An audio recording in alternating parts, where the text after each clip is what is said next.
nerds, what's up? Today I have another lady lecture for you. I'm excited. In case you didn't know, I do this series on my channel called Lady Lecture, and it is stuff that has to do with female anatomy, what can happen with your period, and your sex organs, and shit like that. So let's just go on into that.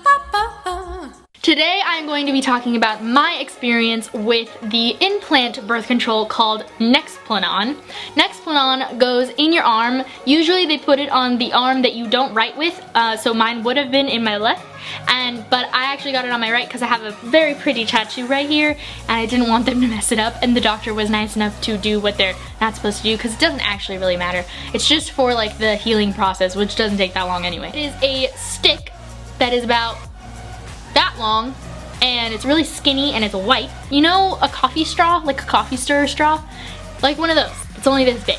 That's what it looks like. In order to put it in, they numb you first, so they take this big ass needle, which is really scary. I'm not a fan of needles and things, so this was the scariest part of getting the Nexplanon and also taking it out. They take this big needle of numbing stuff and they shoot you up right where it's going in, and that completely numbs just this part of your body. I could still move my fingers and everything, and it wasn't like a complete numbing of even the arm. And then they let that sit for a little bit. Then they tie you up to stop the blood flow, and then they basically take an even bigger needle to put it in that had the stick inside of it. So it's a needle that's big enough where that skinny stick can go through, and they shove that in your arm and then they push it in, and that's it, and then it's over. So it's a very quick process. I'm making it sound even more traumatic than it is because I was scared of it, but I did that about a little over 2 years ago now. I got it put in. I had a really great time with it for about 6-9 months. It lasts for 3 years, and you don't have to ever think about birth control for 3 years. You don't have to do anything. You don't have to get a shot. You don't have to take a pill. You don't have to do anything. You just are safe for 3 years.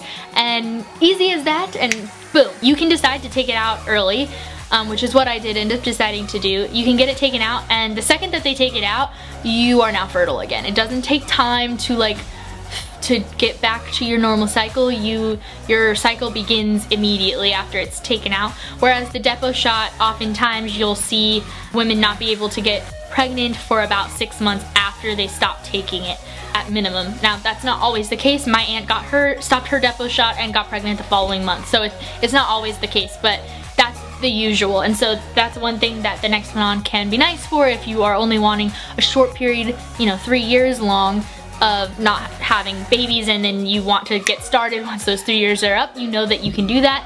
Or if your plans change in those 3 years, you can get it taken out and decide to have babies then too. So the first 6 months I didn't get a period at all, which some people don't like not having a period. They get worried that they're pregnant, or they get worried that something's wrong in their body, that their hormones aren't working correctly or normal or whatever. And I totally understand that, but that's not how I feel.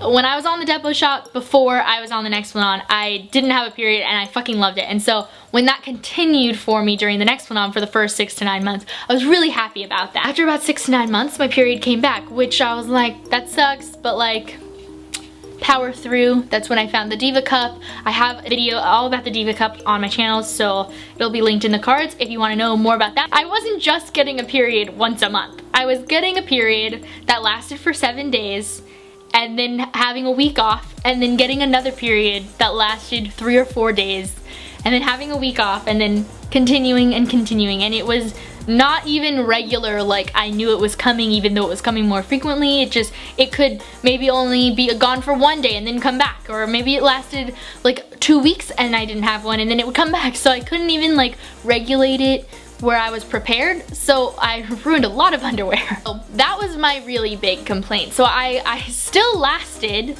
like over a year dealing with this bullshit. But during the time frame of having multiple periods, I went to my gynecologist and he suggested that I should take the birth control pill, the mini pill, which is the lowest dose of hormones that is available in birth control form. He was basically saying that perhaps if you take the pill, while being on this, it'll regulate your period and it'll get you on a cycle, and then it'll fix it like after about 6 months. So I did that. For 6 months, I took the mini pill with my Nexplanon still being inside. It did fix it. So I started getting my period on a regular monthly schedule, and it was a light period. It was only like 3 or 4 days every month, and that was nice. Did it for about 6 months, stopped taking the mini pill. For the next following month, it still was light, and then it started again, and I was getting a period just like I had been, multiple times a month, random days out of the month, sometimes one day and then it would stop, and sometimes multiple days and then it would stop. And so finally I had a period that lasted 10 days. I was so mad, and I was on vacation, so that didn't make it any better. And so then I called my new gynecologist and was like, get this thing out of me. When you get the Nexplanon taken out of you, they can't needle syringe it out. They have to make a small incision. It is like less than 1/4 of an inch, and then I think that they put in some tweezers and just pluck it out. I didn't watch this part because, like I said, these things make me feel gross and scared. And so all I know is that it's an incision and then they take it out. And so I know that they they give you the same numbing needle first, then they make us an incision, and then they take it out. It took a few minutes. And then after that, I was either free to have babies, which is not what happened, or I could get on a different birth control, and I went back to the depot shot, which is what I'm on now. My experience with the Nexplanon, I didn't love it. I did, in theory, love it. I love the idea of the Nexplanon, but I had this experience, my sister had this experience. I know this is a common side effect, is having irregular periods. So that's my experience with the Nexplanon. Currently I'm on the depot shot. I really like it, like I said, and that is that. Comment down below what we should talk about in the next lady lecture whenever that happens. They are not a regular series on my channel. They're just whenever I have something to talk about. I really want to read Red Clocks, which is a book that was on Book of the Month that I got for there, and it is all about if abortion were made completely illegal and also in vitro fertilization is banned and all this crazy stuff, and it's all about that. And I kind of want to do a book review on that and talk about like the implications of what that means in a lady lecture, so let me know if you'd be interested in that, and also leave any suggestions down below for lady lectures in the future if you would like. And I hope you guys enjoyed. Give it a thumbs up. If you did, don't forget to hit that subscribe button if you haven't already, and I'll see you guys very soon with a new video. Bye!